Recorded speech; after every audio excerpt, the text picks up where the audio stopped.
This video is going to go over our lesson on the different properties of a parallelogram. Okay, we're going to start off with just some basics on vocabulary. We have any four-sided polygon is going to be called a quadrilateral.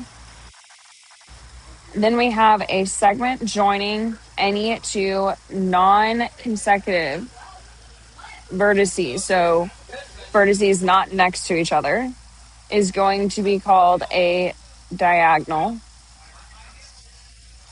Okay. And then lastly, we have a special kind of quadrilateral in which both pairs of opposite sides are going to be parallel, is called a parallelogram. And this is actually going to be our definition of a parallelogram. All right, so now let's talk about some theorems that we can use to solve on a parallelogram. So you can use what you know about parallel lines and transversals to prove some of the theorems that we're going to talk about on our parallelograms.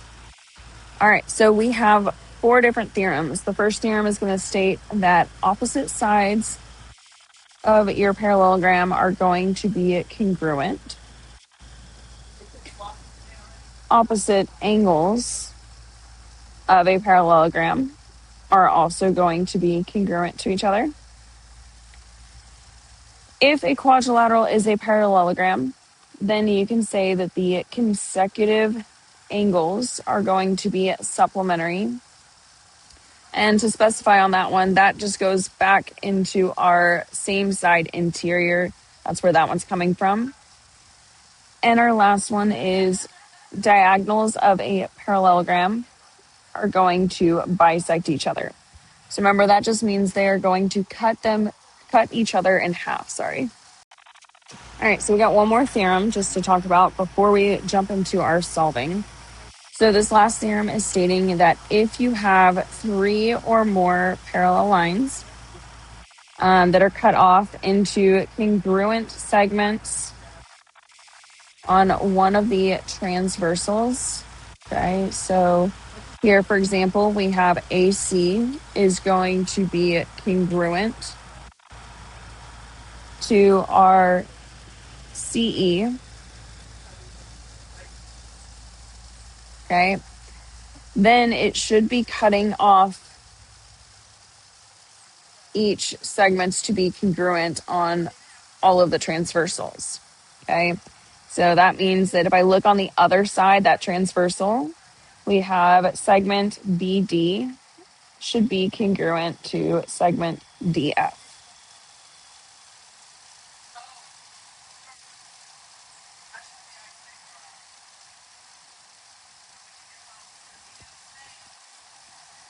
All right, so now let's jump into some solving using all of those properties we just talked about. All right, so let's look at number one, and it's saying if each quadrilateral is a parallelogram, then we're going to find the values of x, y, and z. All right, so, there's no any particular order you have to go in. I'm just going to talk about the things that I see. So starting off, I'm going to see that, if this is a parallelogram, then I'm going to have my opposite sides are parallel. Okay. And so that's going to be helpful because I have this transversal, this diagonal, that is going to form alternate interior angles with these two here. Okay. So that's going to tell me that my x is going to be equal to 29. So no work really needed there. And I can now move on. So I'm going to highlight that. All right. So now looking at something else that we see, well, I see right here that this is a straight line being formed with our angle Z and 78 degrees. Okay. So remember, straight line, a linear pair is going to be have a sum of 180 degrees. And so I can say that to find z, I'm going to take 180 minus 78, and that's going to leave me with 102 degrees. So z is 102.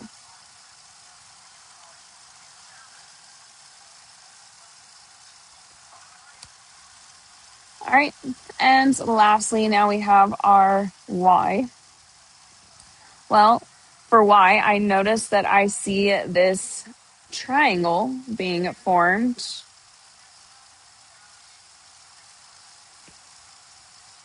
Okay, remember that the sum of the three angles in a triangle is going to be 180 degrees. And so since I know that x is going to be that 29 I found earlier, plus 78, plus my y, should give me 180. Okay, so I'm going to add that 29 and that 78, and I'm going to get 107 plus y equals to 180. Subtracting that, I'm going to get that my y is equal to 73.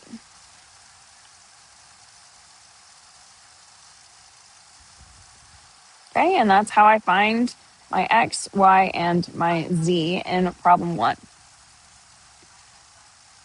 Now let's look at question number 2. So in question number 2, the first property that I am going to recall for my parallelogram is that my opposite angles are going to be congruent. Okay, so that z is going to just be 105.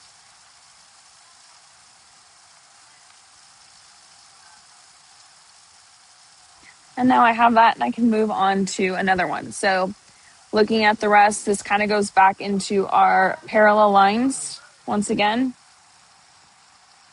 Okay, and I'm going to use that diagonal that's being drawn here and see that I have my alternate interior angles being formed with that 31 and my x. So x is just going to be 31. And then same thing is happening with my y's. So on the other side, I have my alternate interior angles being formed, and therefore I know that y is just going to be 44. Okay, so this one was pretty easy. There's not much we were needing to do. Let's move into our last one for this section. All right.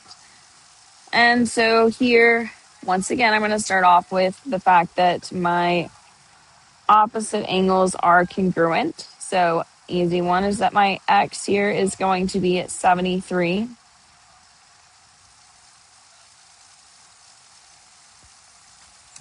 Then I'm going to move into my y here, actually, because for y, there's a few different things, but right off the bat, I'm going to remember that I have my parallel lines here. And I'm actually going to use this side being drawn out as my transversal. So when that happens, I am going to have corresponding angles. And so y is also going to be 73. So another easy one there. And then finally for z, remember I'm going to have the fact that my consecutive angles are going to be supplementary. And so z and that 73 are going to add up to 180. So I'm going to take 180 minus 73. And I will get 107 for my z.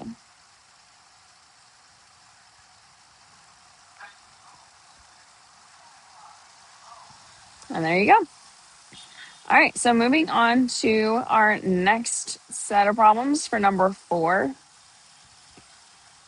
In number 4 here, we have a parallelogram ABCD, And while we do not have a picture, you can easily draw one. You can draw your own little parallelogram. And when we give that name, you just pick one of the vertices to start with. So, if I start over here with my A, I'm just going to work around, going around that to use that order of B, C, D. I could even go the other way, but just making sure that I am, when I start at that point, working my way around the figure, going in the order of A, B, C, D, and I should be fine. All right, so here we are given that the measure of angle A is going to be my 3x, and the measure of angle B is 4x plus 40. All right, so we are asked to find the measure of angle A, B, C, and D. Well, we really only have to find two, and once we know them, the other ones will be congruent to them.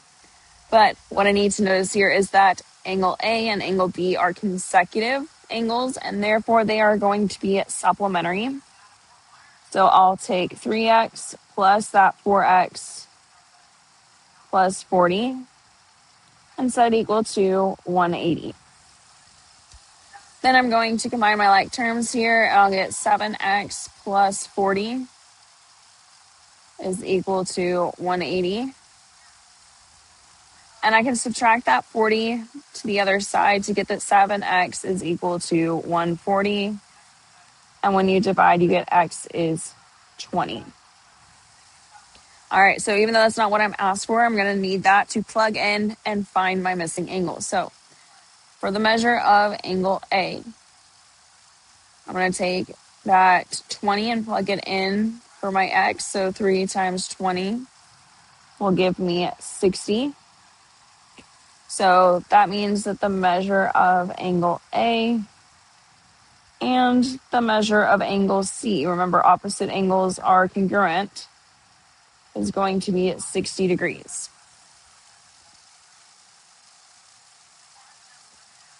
Okay?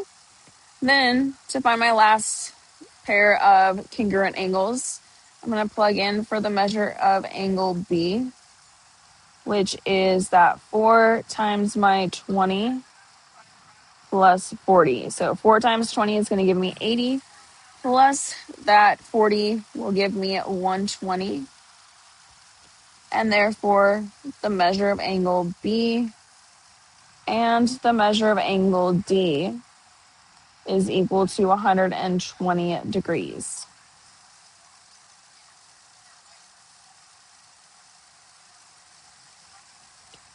Okay, moving into number 5 here.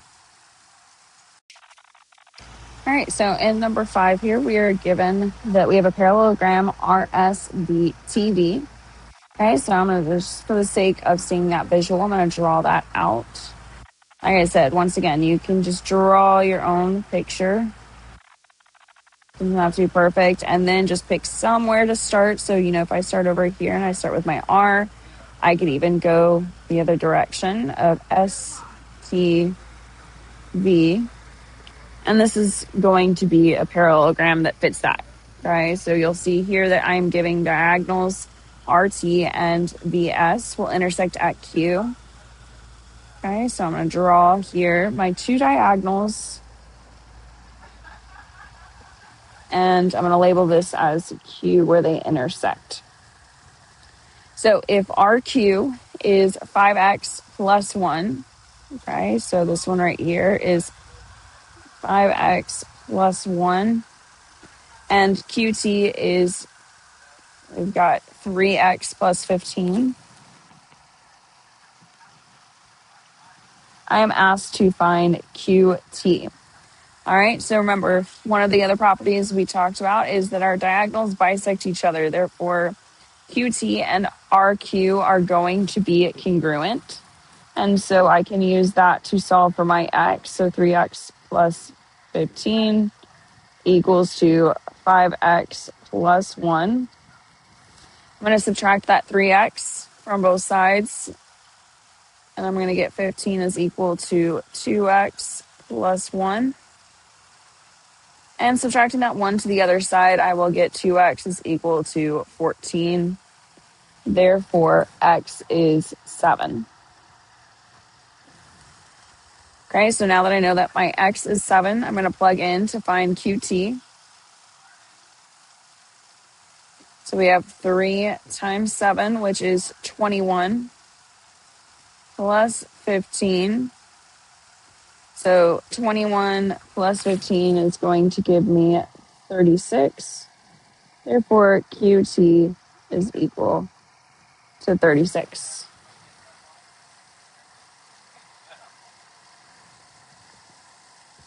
All right, so let's look at number 6. Okay, in question number 6, we are asked to explain why is it impossible for each figure to be a parallelogram.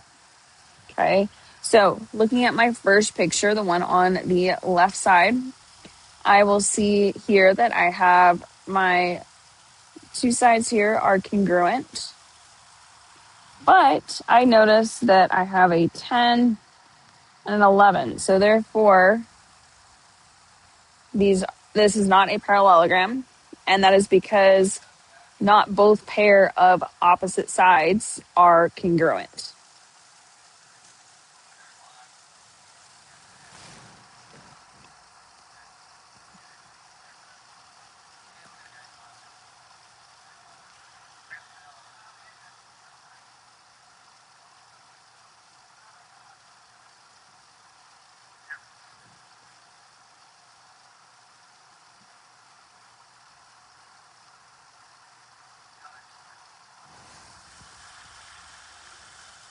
Okay, so that's it for this one here. Now let's look at our next one on the right side. And so when I look over here, I see, well, first off, I notice that none of my angles are congruent. And so we can say for why it's not going to be a parallelogram, both pairs of opposite angles are not congruent.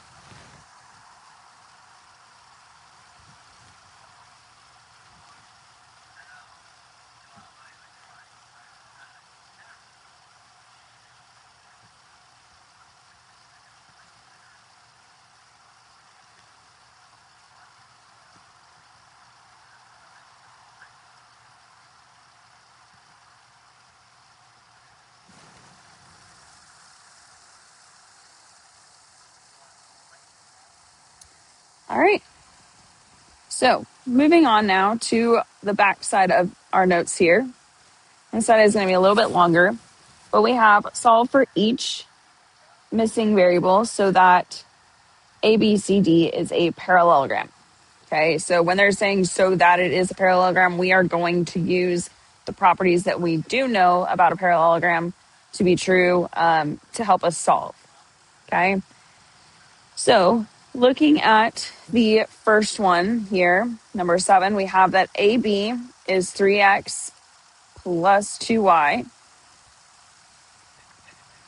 So 3x plus 2y.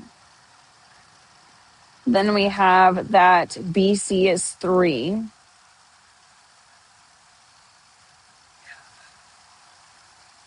CD is 7. And lastly, we have that DA is 2x plus y. All right, so based off what we are given here, we are given all of our side lengths.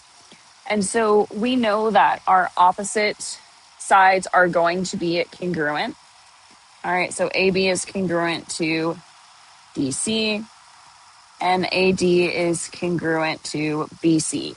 Now, since we notice that we have X and Y, both variables, on each pair of opposite sides, we are going to use either our substitution or elimination to determine what is our X and our Y. So I'm going to set up two equations. I am going to say that 2x plus y is equal to my 3. So I'm going to come back over here. So we have my 2x plus y equals to 3. And I can say that my 3x plus 2y is equal to 7. Okay, so as I mentioned, once again, we see both variables in both equations. And so you can use whichever method of systems of equations that you prefer to solve. And here I notice I do have a y, so I'm going to solve this first equation for y. I'm going to get that my y is equal to negative 2x plus 3. And then personally, I'm going to use substitution. Okay, so I'm going to come back over here. We got my 3x plus, and now I'm going to have 2 times that negative 2x plus 3 equals to 7. Just go through and let's distribute. We've got 2 times negative 2, which is negative 4x. 2 times 3, which is going to give us 6, equal to 7. All right, so we get 3x minus 4x. Sorry, it gives you a negative x. And I'm going to subtract that 6 over to the other side to get 1. And then I divide by negative 1 to get that my x here is negative 1.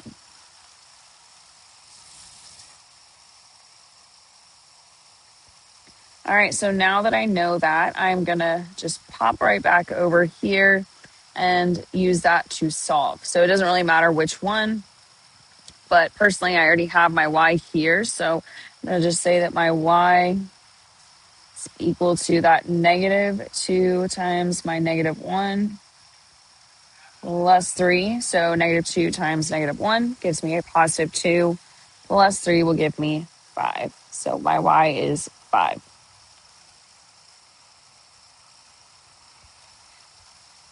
All right, so that's it for number 7. Now let's look at number 8, okay? So for number 8, we are given some angle measures. So I'm going to label these. We have that angle A is that 2x plus 8y.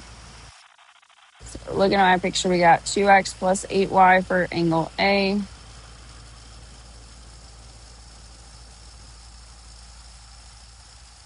We got angle C is 4x plus 3y plus 54.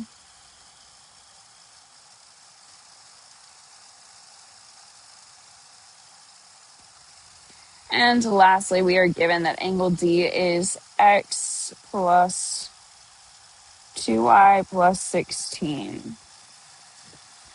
All right, so a few different ways you can kind of set this one up. It's up to you, your preference.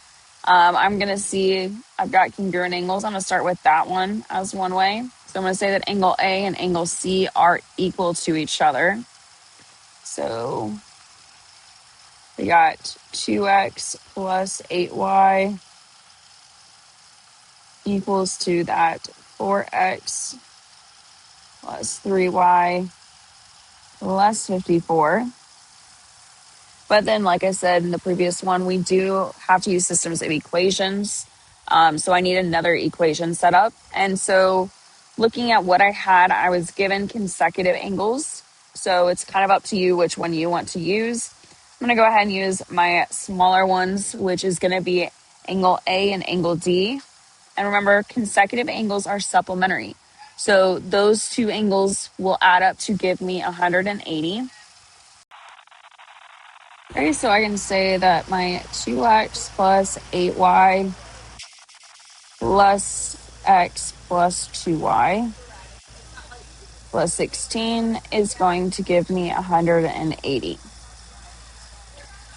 All right, so now what I'm going to do here is I'm going to simplify. I'm going to combine my like terms on the second equation. I've got 3x plus 10y equals 2, and I'm going to subtract that 16 over. And when I subtract that, I'm going to get 164. Okay, and now I'm going to kind of do that same idea. I'm going to have my x, my y on the left side with my constant on the right.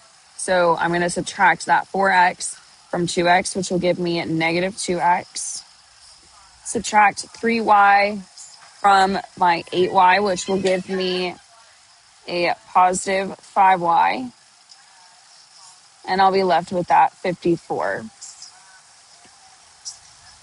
All right, so using my systems of equations here, I'm going to see just personally that my y's are easier to kind of combine together. So I am going to say I'm going to multiply this one here by a negative 2. And I'm going to get 4x minus 10y is going to be equal to negative 108.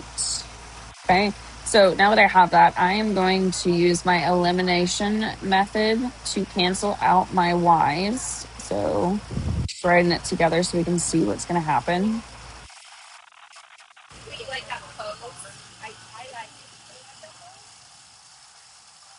All right, so like I said, these y's will cancel out. I'm going to get just 7x is going to be equal to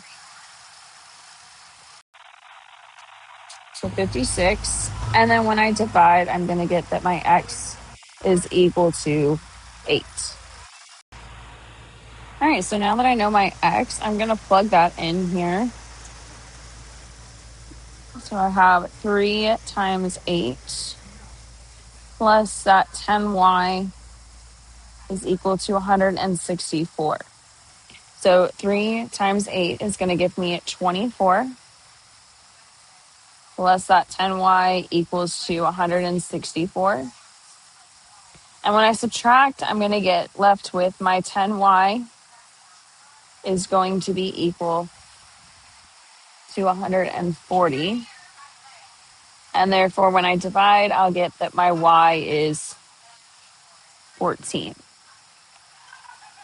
Okay, so we have y is equal to 14, and my x is equal to 8.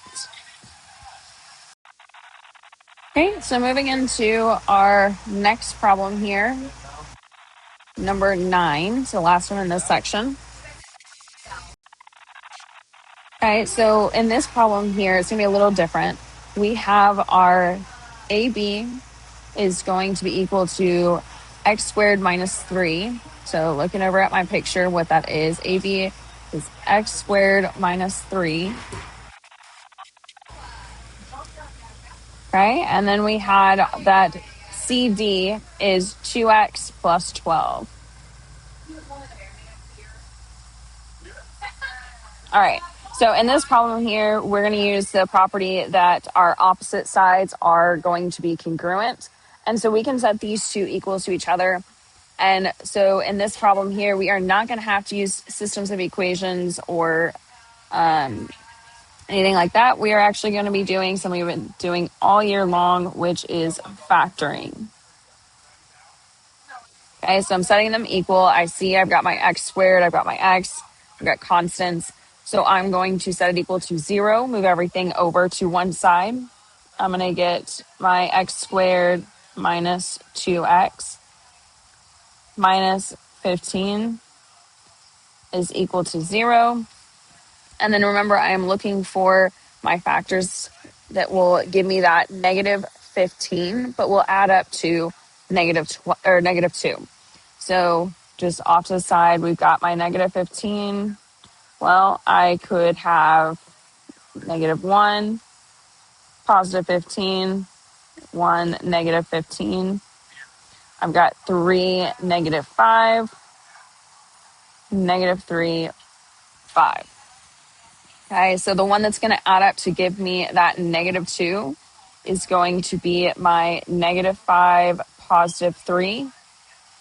And so I'm going to write it out as we got my x minus 5, x plus 3 for my factors equal to 0. And then I'm just going to set them equal to that 0 individually and solve. So that's exactly what I'm doing here. And you'll get that x is 5, And then we'll get that -3 on this one here. Remember, we need to keep in mind that we are dealing with lengths. And so double checking when I plug those in, do I get positive lengths? So plugging in that 5, yes, we will get a positive number. When I plug in that -3, I will also get a positive number.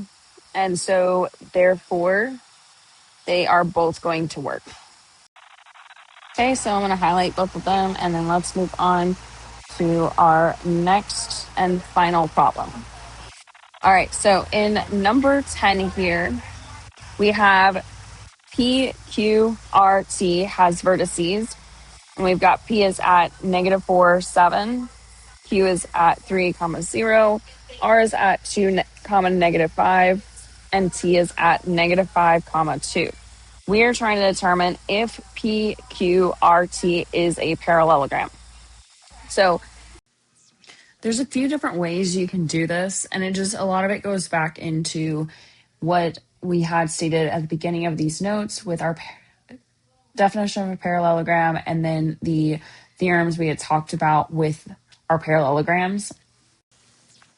So I'm going to list out the different ways, mention how you can do it using that way, but it's really up to you. It's just which way you want to do it. So to start off, we have our both pairs of opposite sides are going to be congruent.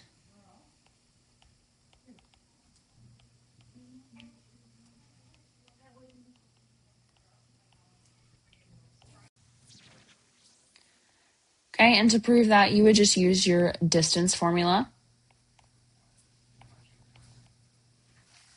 Okay, then we have our proving both pairs of opposite sides are going to be parallel.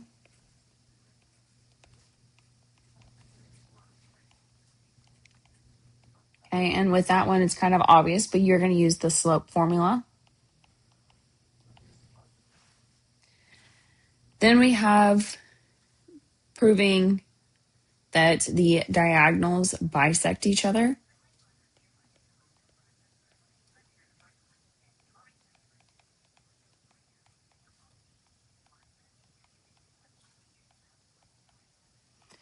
Okay, and to do that, you can use the midpoint formula, and if the midpoint of your two diagonals is the same, then you have the diagonals will bisect each other.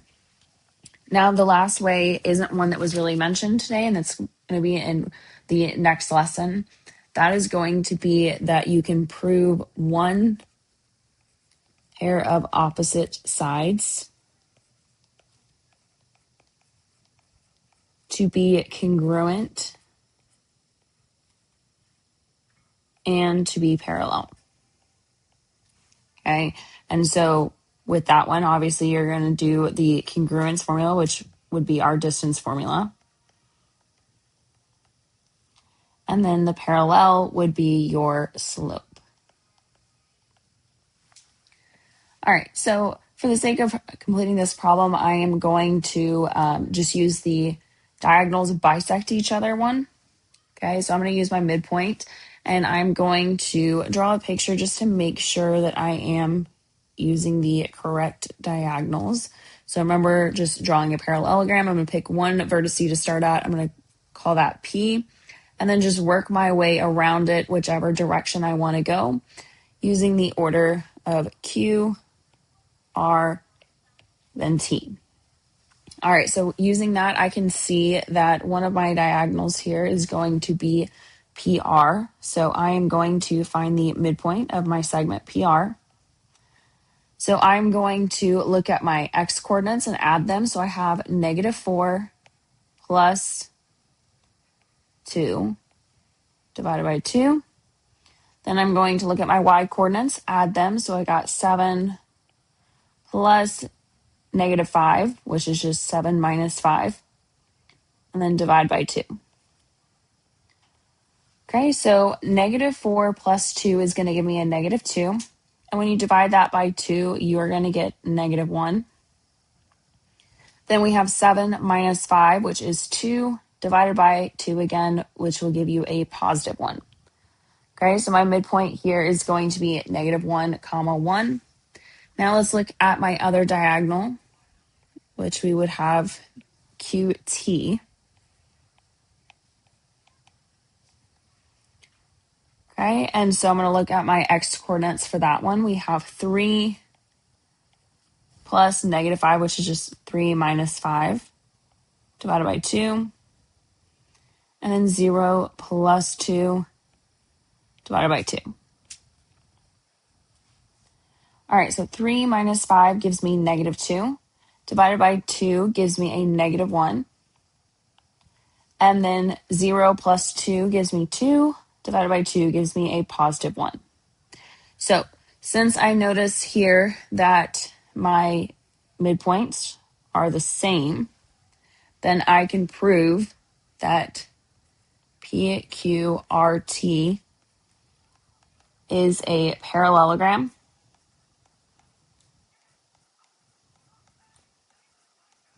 because my diagonals bisect each other.